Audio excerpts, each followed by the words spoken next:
आत्महत्या, न्याय की गुहार में बुझते चिराग।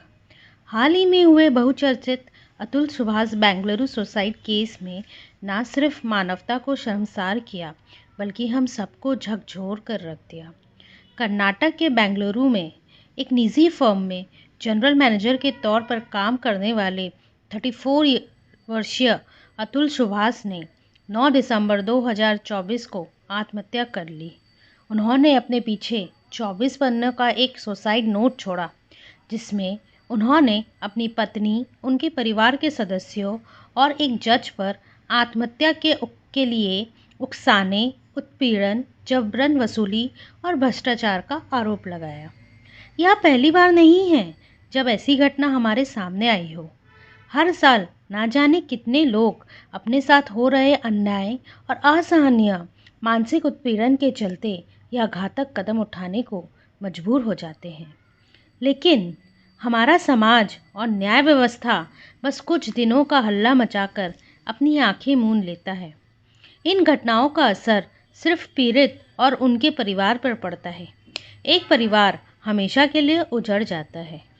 आत्महत्या जैसे कदम के पीछे व्यक्ति की कितनी गहरी पीड़ा और संघर्ष छिपा होता है, इसे समझना आसान नहीं है। अतुल सुभाष ने यह कदम उठाने से पहले न जाने कितने प्रयास किए होंगे, कितनी बार न्याय की गुहार लगाई होगी। उनके पिता ने बताया कि उन्हें बेंगलुरु जाने के लिए बेंगलुरु से जौनपुर तक कम से कम 40 बार चक्कर लगाने पड़े। उनकी पत्नी द्वारा कोर्ट में खुलेआम उनका अपमान किया गया और जज के ठहाकों ने उनकी बची कुची उम्मीदें भी खत्म कर दी। यह सोचकर ही दिल दहल उठता है कि कोई इंसान कितना थक चुका होगा जब उसे अपने जीवन में किसी भी दिशा में रोशनी की एक भी किरण नजर नहीं आई होगी। कुछ साल पहले कोलकाता में हुए रसिका जैन सुसाइड केस में भी ऐसा ही दर्दनाक पहलू उजागर किया गया था।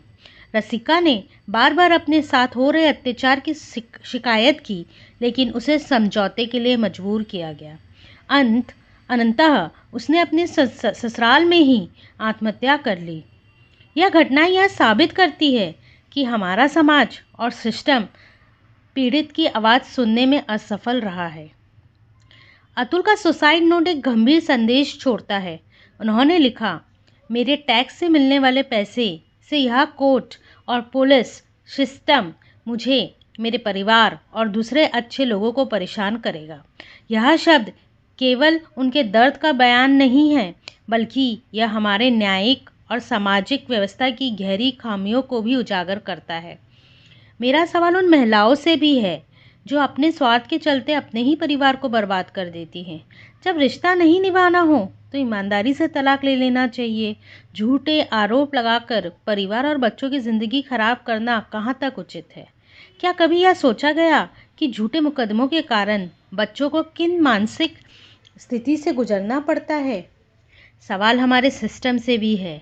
क्या दुनिया के सारे दुख दर्द केवल महिलाओं के हिस्से आते हैं?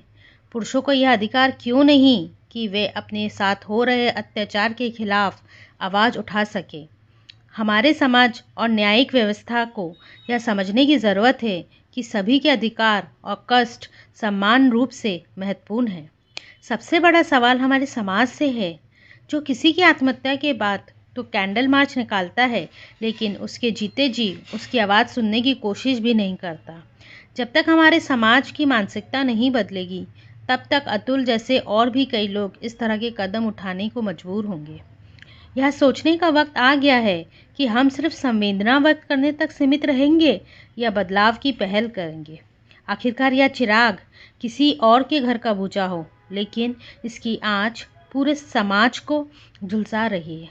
मैं सुचिता साकुनिया अपने इस आर्टिकल के द्वारा समाज के सभी वर्गों से ये गुहार करती हूँ कि इस विषय पर गंभीर चिंतन होना चाहिए।